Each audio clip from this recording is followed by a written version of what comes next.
Kaya po natin ito ngayon.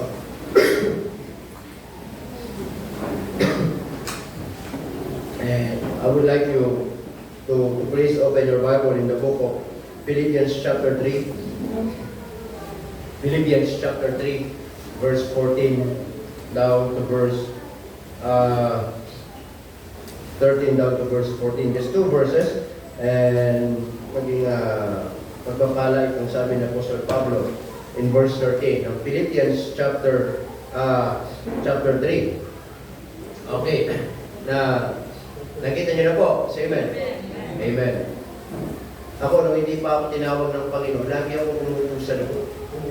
O yung mga nandiyan lagi nagsisiksikan ng mga young people, mga juniors na, yan yung mga tinatawag ng Panginoon. Amen. Kung ayaw magpastor, lumipat kayo dito sa unahan para di kayo siksikan dyan. Lipat kayo dito. Lalo tuloy gumagawa ko si Jero pagkasama kayo. Papangit eh. Di ba kayo sa unahan?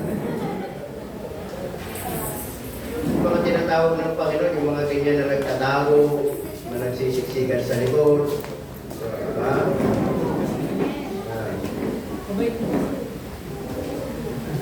Ano? Okay. Lalo tuloy na umuti si Jero sa inyo. Okay, sabi ng Bible in verse 13, Brethren, okay, Apostle Paul is talking to the believers. And this time, Apostle Paul, he was in the prison. At sinusulatan niya yung mga mananampalataya dito sa church ng Philippi. At ang sabi niya, Brethren, I count not myself to have apprehended. But this one thing I do, forgetting those things which are behind, and reaching forth unto those things which are before. I press toward the mark for the prize of the high calling of God in Christ Jesus. Tayo po muna mag-pray. Panginoon, salamat po ng marami ngayong umaga at tulungan niyo po kami at paalalahanan, especially this coming New Year. At what are we going to do and what are the things na kailangan po namin for us to have a right New Year. Salamat po. Buksan niyo po ang aming mga puso at isipan at kayo po maluwalhati sa pangalan ni Jesus. Amen. Okay, you may now take your seat. Okay. Dito, sabi ng Apostle Pablo, in verse 13, Brethren, I count not myself to have what? Apprehended. But this one thing I do, forgetting those things which are behind and reaching forth unto those things which are before, I press toward the mark for the prize of the high calling of God in Christ Jesus. So as I said, sinusulatan ni Apostle Pablo itong mga mananampalataya sa Philippi, and especially dito ang pinapa-remind ni Apostle Paul dito ay kung paano siya tinawag ng Panginoon. At kung paano ang panawagan ng Diyos sa kanya. Ang sabi niya, I press toward the mark for the prize of the high calling of God. Amen mga kapatid? Kaya po ang panawagan ng Diyos, isa po siyang, we can say it is a holy calling.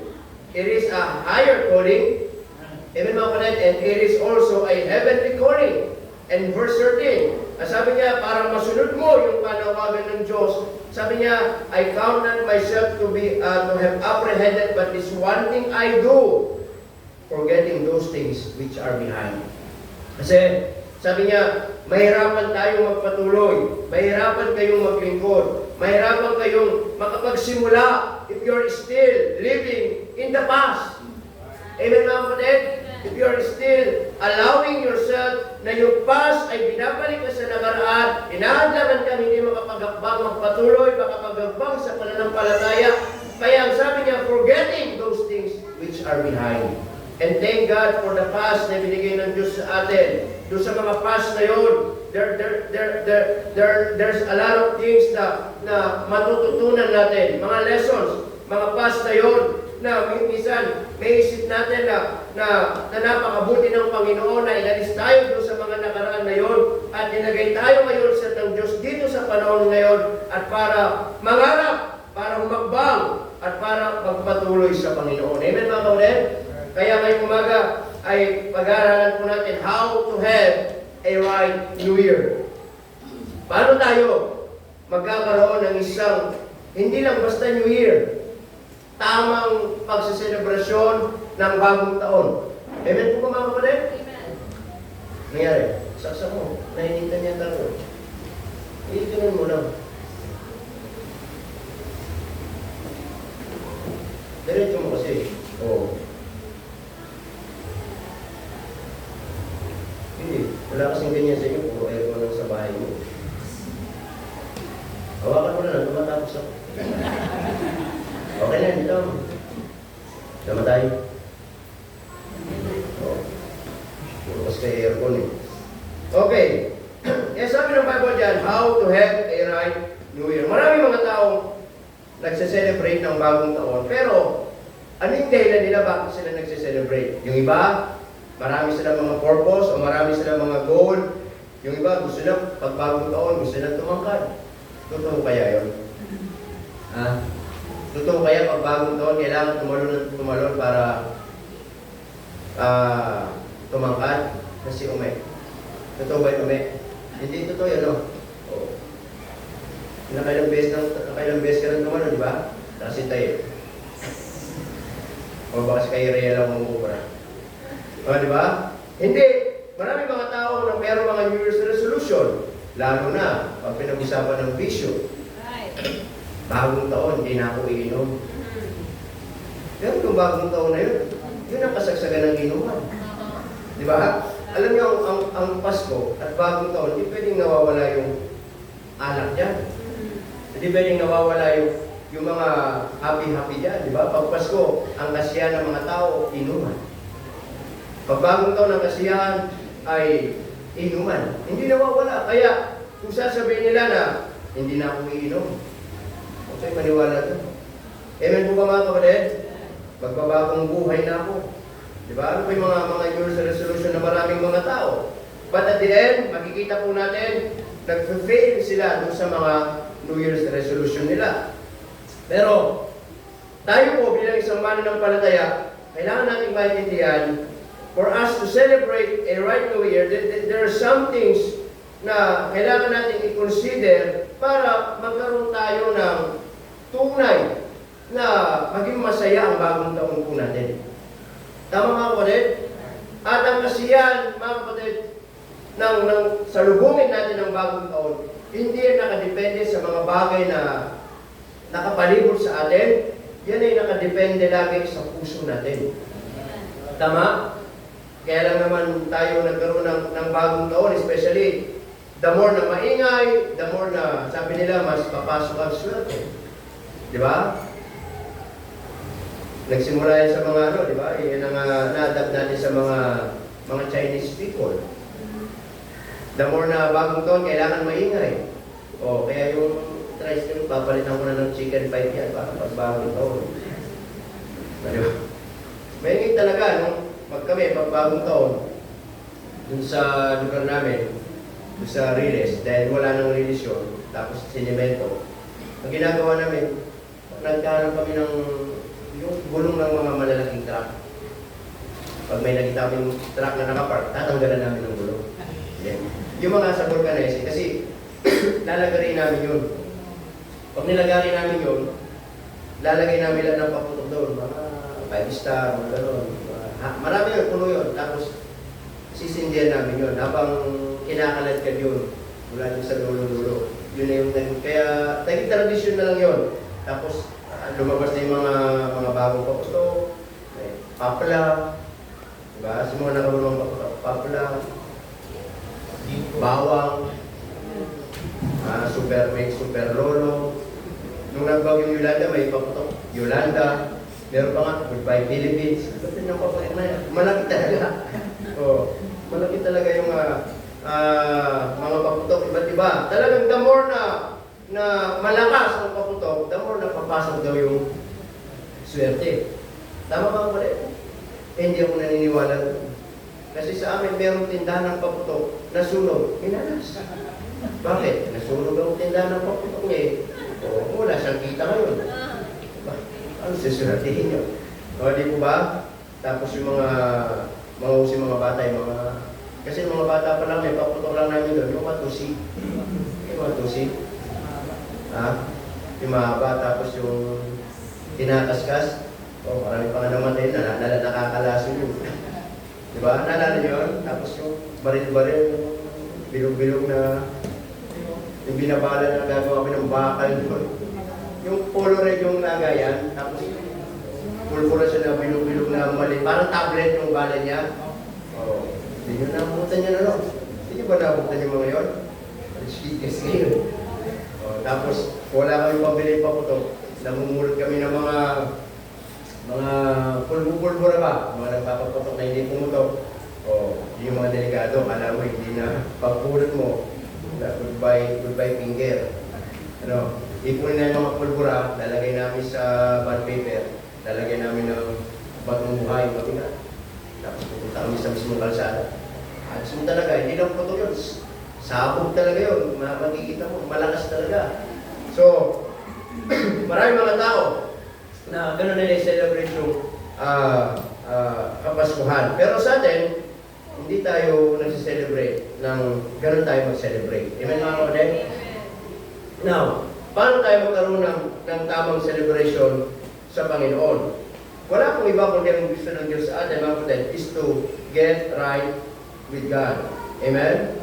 Get right with God. Now, paano tayo magiging tama sa Diyos? Number 1, confession of sin. That is the first point na gusto kong ibigay sa inyo.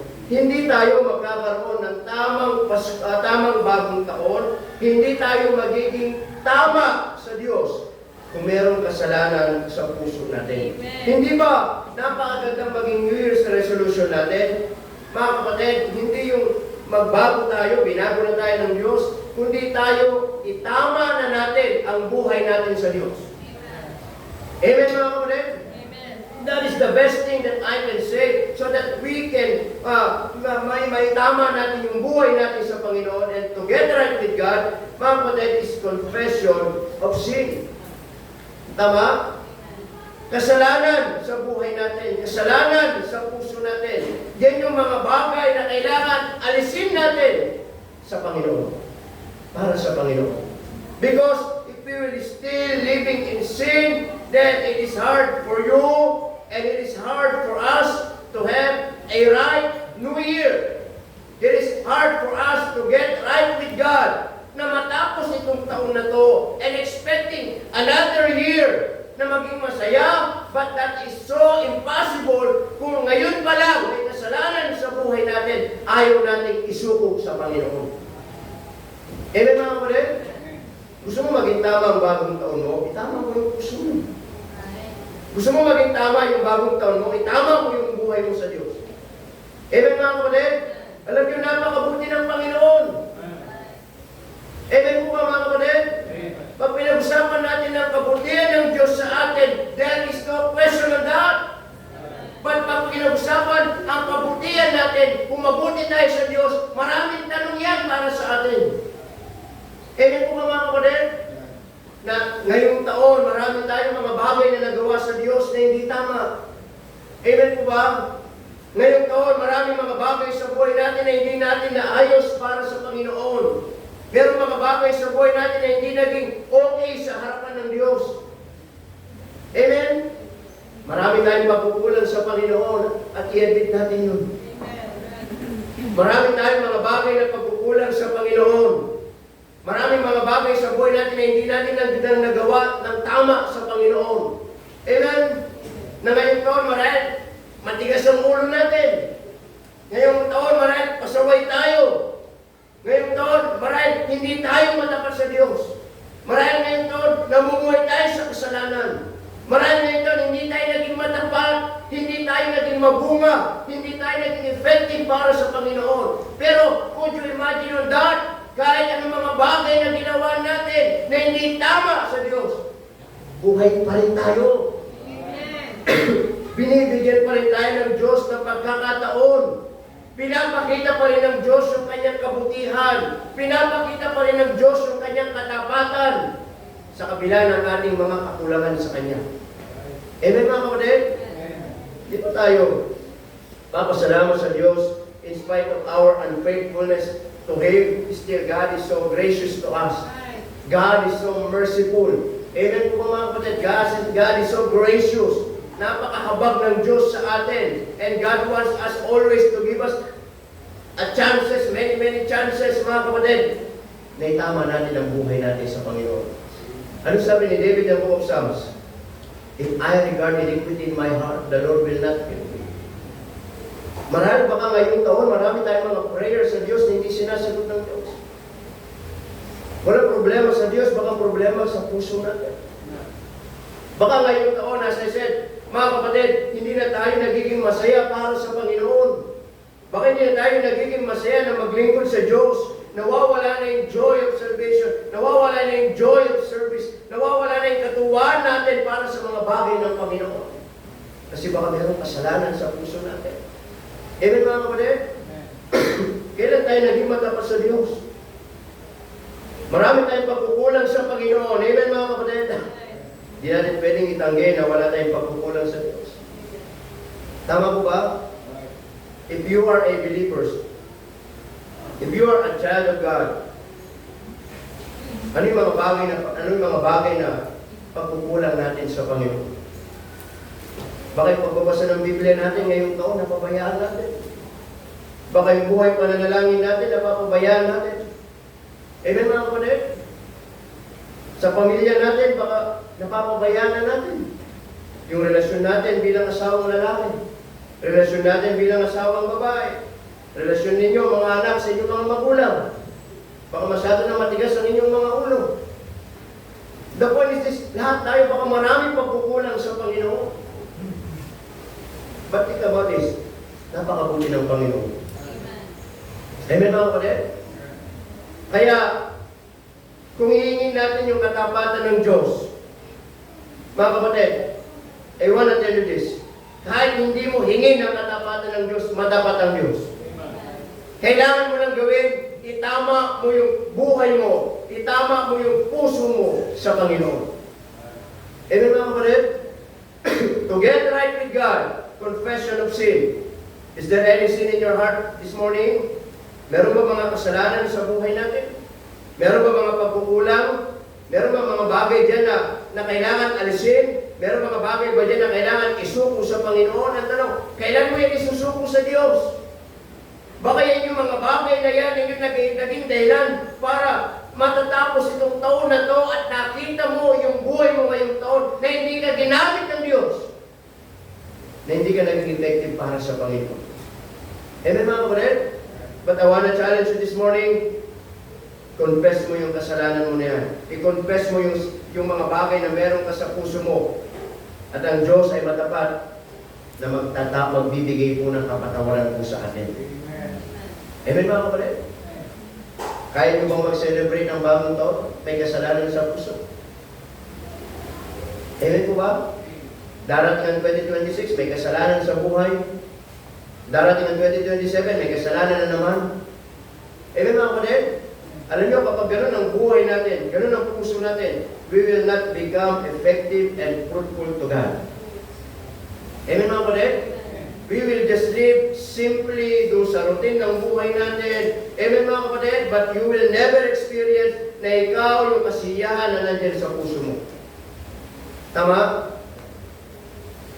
To get right with God, how to have a right New Year, ang goal natin is to get right with God. And how can we do that? Number one, confession of sin. Number two, not only confession of sin, but also, listen to this, casting all burdens. Amen mga kapatid? Casting all burdens. Na hindi lang natin hihingi ng tawad yung ating mga kasalanan, kundi sabi ng casting all your burdens. That I believe, baka itong taon na to ay naging masyado tayo frustrated.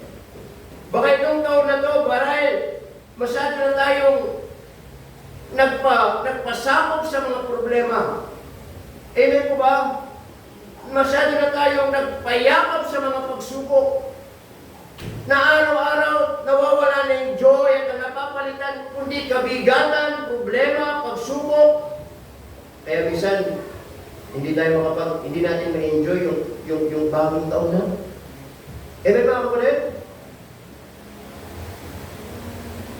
Kaya, paano tayo magkaroon ng bagong paitatama yung buhay natin sa Diyos? Hindi lang po confession of sin, but casting all burdens. Amen? Na kailangan yung mga bagay na meron daw sa puso natin, mga kapatid, matutunan din natin isuko sa Panginoon. Amen po ba? Subukan mo magbagong taon ang sama ng loob mo. Subukan mo magbagong taon, meron mga bagay sa buhay natin, sa mga puso natin na kinikimkim natin. Habang yung kapitbahay mo, nagsasaya sila, nagpuputukan ng mga paputok, ikaw, ano? Ang lungkot mo. Para bang dapat ikaw yung makita na merong Panginoon sa iyong buhay. Amen po mga kapatid? That's why casting all burdens. Natandaan po natin mga kapatid, meron tayong mga problema, meron tayong mga burdens, meron mga bagay din sa puso mo. Not only burdens, not only mga bagay na kinikimkim natin. Maybe yung puso natin still is unforgiving spirit. Amen? Not only dun sa mga problems, but also minsan sa mga people. Tama po ba? Minsan, hindi ang mga nagdadala ng mga bagay na mabigat sa buhay natin. Minsan, hindi lang yung circumstances. Minsan, hindi lang yung mga problems. Minsan, yung mga people. Minsan, mga tao. Amen, mga kapatid? Isuko mo yan sa Panginoon. Tama po ba? So that you can have a right New Year. Amen? Kasi mahirap mag-celebrate ng bagong taon, masama loob. Tama? Could you imagine, matatapos itong taon na to, ang sama ng loob mo, punong-puno ng mga bagay ang puso mo, na mabibigat yan sa buhay mo, at sasalubungin mo yung panibagong taon na walang nagbago, masama pa rin ang loob mo. Paano mo maharap yung 2026? Amen mga kapatid?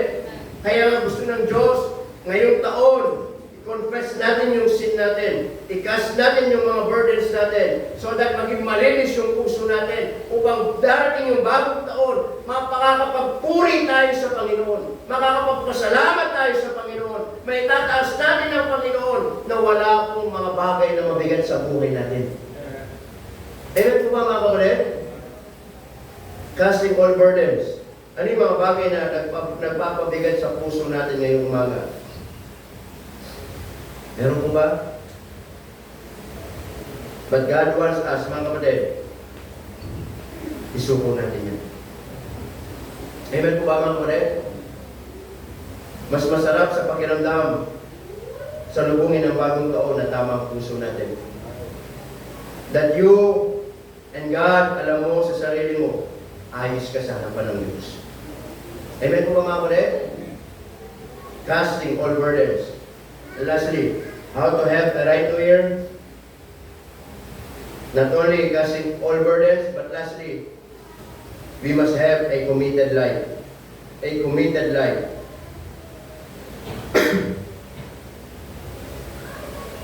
Isang buhay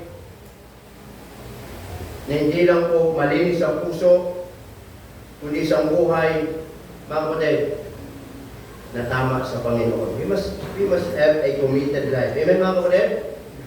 As I said, kumusta po ang buhay natin ngayong taon? Are we committed to God? O baka naging makitid na lang ang buhay natin sa Diyos? Hindi na committed, kundi naging makitid ngayong taon. Maraming pagkukulang, maraming inconsistency, maraming unfaithfulness sa buhay. Amen mga kapatid? Amen po ba? Can I ask you, sa isang buwan, ilang beses ka lang nakapagsimba? Sa isang taon, baka mabilang mo lang sa kami mo, ilang Sunday na present ka na. Are you still committed to God? Amen mga kapatid? Marami tayong mga unfaithfulness. I-admit natin. Marami tayong pagkukulang. I-admit natin. Pero God gave us another year. Hindi para ipagpatuloy yung unfaithfulness natin. Hindi para ipagpatuloy yung inconsistency natin. But God gave us another year para maging committed ang buhay natin. Para baguhin, iayos ang dapat iayos. Amen po ba mga kapatid? Magkaroon tayo ng desire sa Panginoon that, Lord, naging unfaithful ako, but this coming year, I want to be faithful. Lord, marami akong absent this year, but I want to be faithful. Lord, marami akong pagkukulang, but I want to be faithful. Gusto ko maging committed ang buhay ko. Gusto ko maging productive. Gusto ko maging fruitful. Amen po ba mga kapatid? Kaya sabi ng Apostol Pablo, mga kapatid, forgetting those things which are behind. Yung mga bagay na nangyari na. Naging unfaithful ka, nangyari na yan. Naging inconsistent ka, nangyari na yan.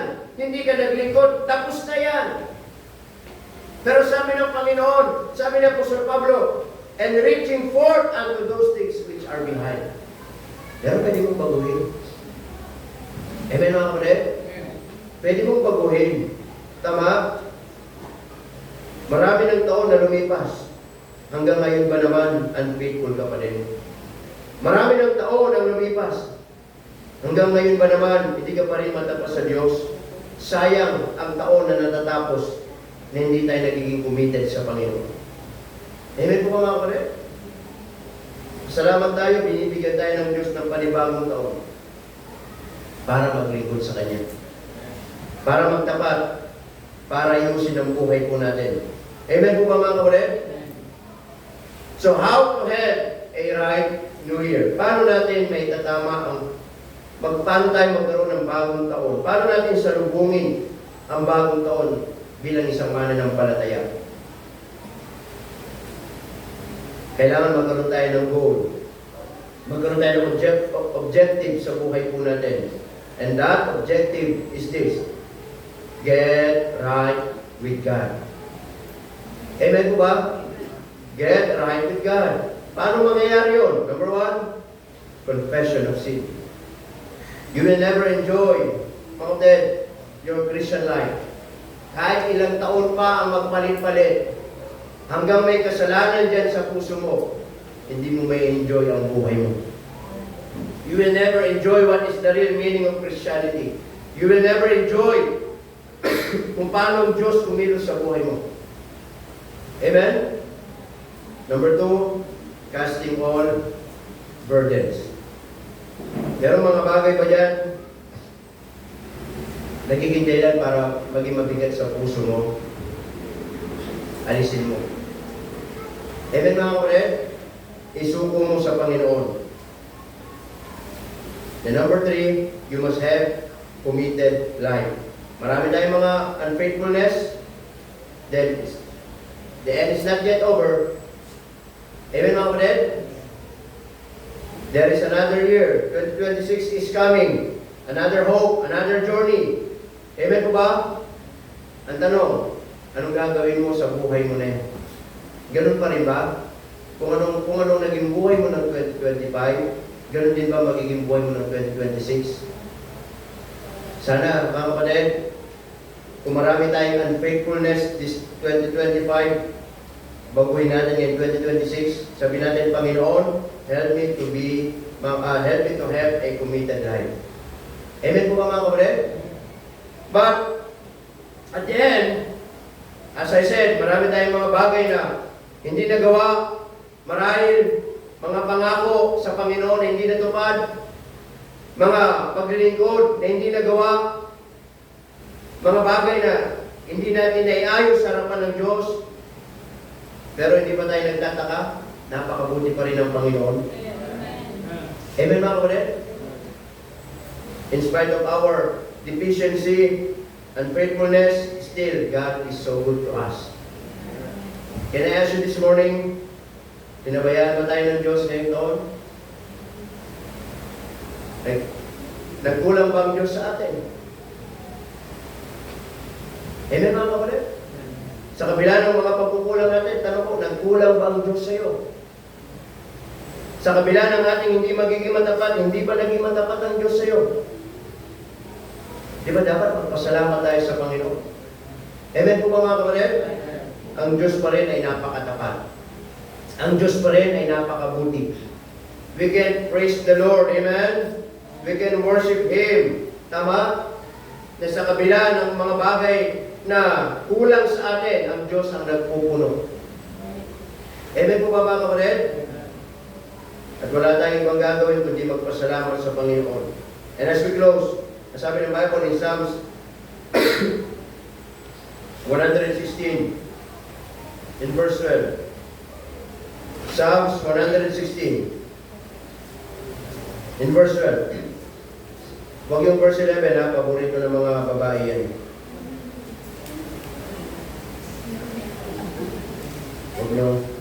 Huwag niyong babasahin yung mga verse ha. Huwag kayong iba ang ibig sabihin niya. Sabi daw sa 11, I said in my haste, all men are liars.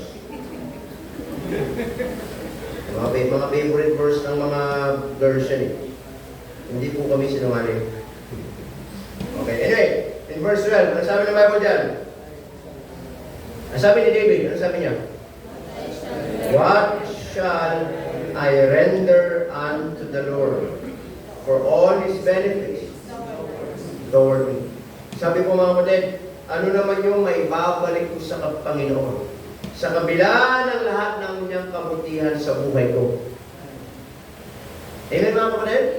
Alam niyo, this coming year, ang taon ay nilipas, wala tayong ibang isipin, wala pa tayong ibang itatanong ngayon, tanungin natin ang ating mga sarili. Hindi ito yung araw na hingi tayo sa Diyos. Marami na pong binigay ang Panginoon. Hindi ito yung araw na tayo naman ay may kailangan sa Diyos. Marami na pong binigay ang Panginoon. Sometimes, this is the question that we can question to ourselves. Sabihin natin, ano naman ang may babalik ko sa Panginoon sa kabila ng kanyang kabutihan sa buhay ko? Amen mga kapatid? Ang Panginoon ay mabuti po sa atin. Hindi ka pinabayaan ng Diyos. Amen? Sa pag-aaral nyo, hindi kayo pinababayaan ng Diyos. Sa trabaho nyo, hindi kayo pinababayaan ng Diyos. Amen mga kapatid? Nabanggaman, buhay pa. Tama? Hindi tayo pinagkukulangan ng Diyos maging sa pangangailangan natin. Amen po mga kapatid? Marami tayong pangangailangan. Pero ang Panginoon kailanman hindi nagkulang. Sa aming pong buhay, marami din kaming pangangailangan, pero salamat sa Diyos, hindi nagkulang ang Panginoon. Sa church natin, marami tayong pangangailangan, pero kailanman hindi nagkulang ang Panginoon. Amen. Amen mga kapatid? Kaya, ito'y tanong. It's not a suggestion. Pero sabi niya, ano kaya ang may babalik mo sa Panginoon? David is talking to himself. Because nakita niya kung paano Diyos, marami na siyang napakinabangan sa Diyos sa madaling salita. Sino ba si David? Isang tagapag-alaga lang ng tupa. Amen mga kapatid? Ginamit ng Diyos para matalo si Goliath. Naging hari ng Israel. At ano sabi ni David, marami siyang patotoo. Mga kapatid, sabi niya, ako'y naging bata, ako'y naging matanda, at kailanman hindi ko nakitang pinabayaan o ginutom ako ng Panginoon. Kaya sabi niya, ngayon, ako naman, ano may babalik ko sa Panginoon? Amen po mga kapatid? Sana, bilang isang mananampalataya, can we have that kind of desire? Can you ask yourself, ano kaya ang may babalik ko naman sa Panginoon? Sabi dito, mga kapatid, for all. Hindi po sa mga ilang bagay lang mabuti ang Diyos. For all. Sa trabaho, sa lahat, sa pagkain, sa pamilya, sa kalakasan, sa lahat ng bagay sa buhay ko, mabuti ang Diyos. Hindi ka pinagkulangan ng Diyos. Hindi ka pinabayaan ng Diyos. Amen mga kapatid? Kaya sabi naman niya, ano naman ang may babalik ko sa Panginoon? Kaya ngayong umaga, as we close, matatapos itong 2025 na napakabuti ng Diyos. Amen? Na marami tayong pinagdaanan. Personally, bawat isa sa atin, maraming pinagdaanan.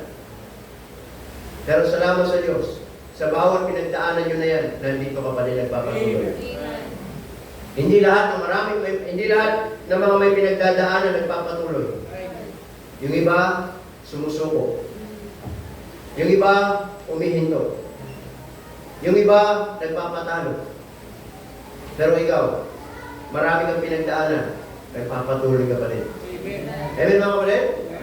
And I want you to know na yung Diyos na yun na nagpala sa iyo, yung Diyos na yun na hindi ka pinabayaan, yung Diyos na yun na nag-iingat, na yung Diyos na yun na pinakita lahat ng kanyang kabutihan ngayong taon, ay siya ring Diyos sa susunod na taon.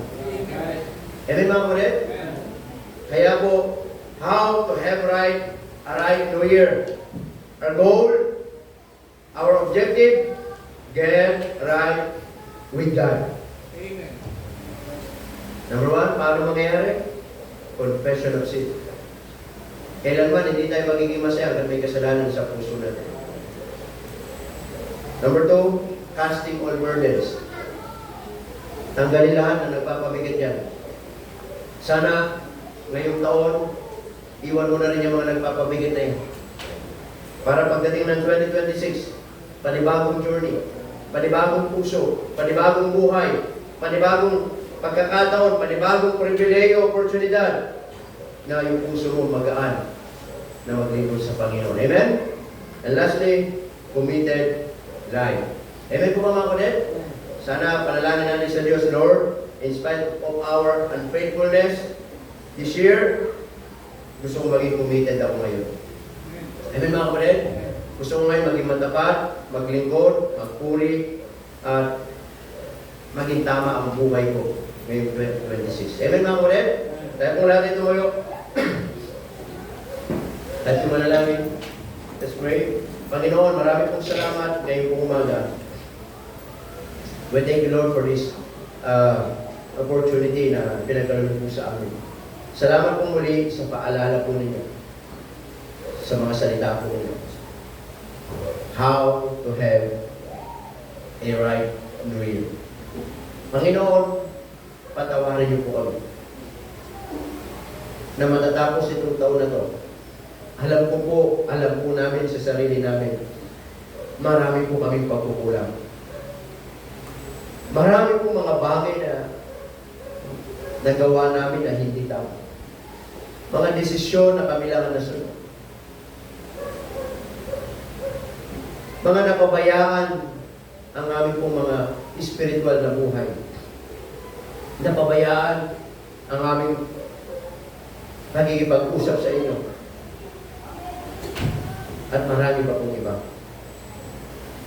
Pero Panginoon, marami pong salamat. Dahil sa kabila ng mga bagay na yun, nandyan pa rin kayo para pagpalain po kami. Sa kabila ng mga bagay na yun, nakita pa din namin na napakabuti ninyo sa buhay ko namin. Habang ating mga ulo nakatungo, mga mata ay nakatuloy. Marahil ngayong umaga, why don't you talk to God this morning na salaminin ang itong taong ito. It is a time of reflection. Kumustahin mo ang buhay mo ngayong taon? Am I faithful to God this year? Ano na ba yung nagawa ko para sa Panginoon? Matatapos itong taon na to, ano na ba ang nagawa ko para sa Diyos? Am I worthy? O baka mas marami pa ang mga pagkukulang natin kaysa sa mga bagay na nagawa natin ng tama sa harapan ng Diyos. Baka mas marami pa yung mga bagay na hindi tayo naging matapat kaysa sa mga bagay na naging matapat tayo. Pero, hindi nyo ba naisip? Nandiyan pa rin ang Diyos, hindi ka pinapabayaan. Kasi minsan, kaya hindi tayo nagiging masaya, hindi nagiging yung taon, alam mo yung yung taon, nandyan na yun eh. 2025, 2026, 2027. But as long that your heart is not right with God, there is no changes in your life. Ganyan pa rin ang magiging buhay natin. Hindi pa rin natin ma-enjoy ang pagiging mananampalataya. Hindi pa rin tayo magpapalay ng Diyos. Hindi pa rin tayo magiging effective sa Panginoon. Hindi pa rin tayo magiging mabuka. Kahit ilang taon ang lumipas, hanggat may kasalanan sa ating mga puso, God will never use us. If you want your New Year na maging tama, you must confess your sin to the Lord. Meron ba mga bagay na nag-iingat lang na kailangan natin isuko sa Panginoon? You may come. Isuko mo sa Panginoon. Is there anything in your heart na nagpapabigat? Na nagiging cause para hindi ka maging masaya? Na nagiging hindrance para hindi ka pagpalay ng Diyos? Na hindi mo makita ang kalooban ng Diyos sa buhay mo? And you have a lot of goal this coming 2026. Marami kang siguro gustong gawin, achievement, maraming goal, maraming dream, maraming gustong mangyari sa buhay mo. But as long na meron mga bagay dyan sa puso mo na nagpapabigat, I believe you will never reach those things in your life. Kailangan ngayon pa lang, isuko mo sa Panginoon. Meron mo ba? Isuko natin sa Diyos. Itama natin ang buhay natin sa Panginoon. Upang sa ganun ang puso natin, may experience mo naman na hindi laging mabigat. Kaya minsan, iniipon natin, ayaw natin ilabas, ayaw natin isuko. Pero nasubukan mo na ba? I-let go ang mga bagay na yan. Give it to God. It says, casting all your cares upon Him, for He cared for you. God cares for us. Ang Diyos po ay lagi nagmamalasakit. Sabi ng Bible, come unto me, kayo na nabibigatan, at bibigyan ko kayo ng kapahingaan. Gusto mo maging magandang bagong taon mo? Gusto mo maging magaan ang buhay mo? Maging magaan ang puso mo? Isuko mo yung mga bagay na yan. At mangako sa Diyos, Lord, magiging committed na ako ngayon.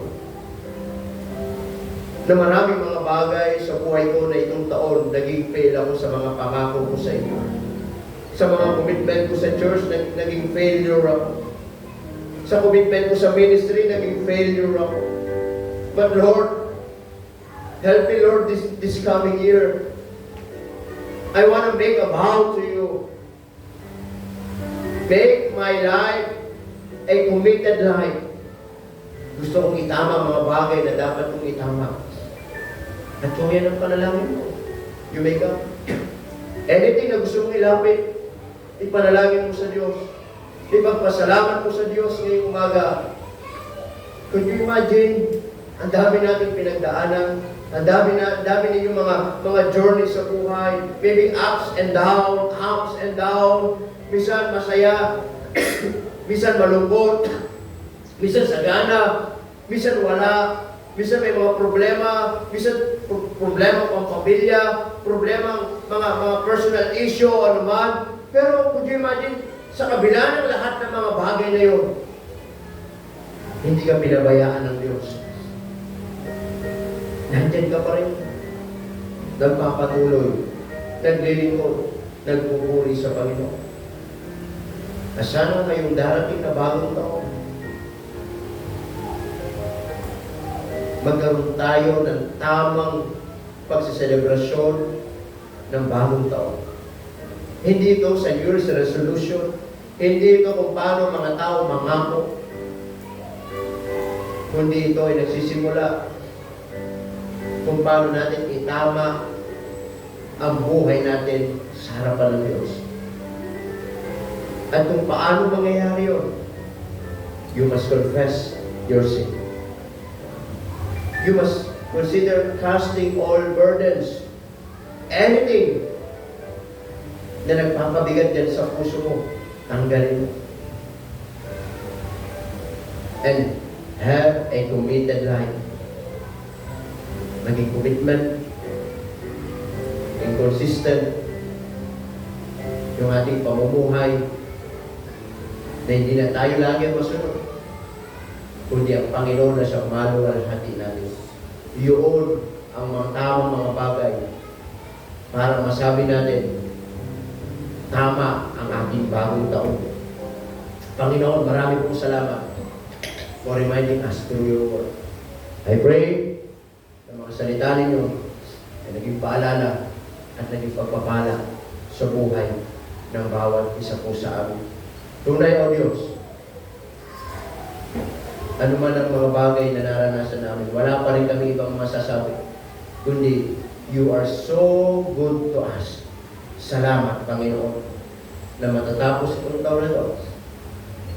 Wala kami masasabi, kundi napakabuti ninyo. Kaya pagpalain po bawat isa, I pray that you give them a fruitful new year, bagong taon, bagong pag-asa, bagong journey, at nagtitiwala po sa iyo. Pagpalain po kami sa pangalan ni Jesus. Amen. Amen. Your personal, take your seat.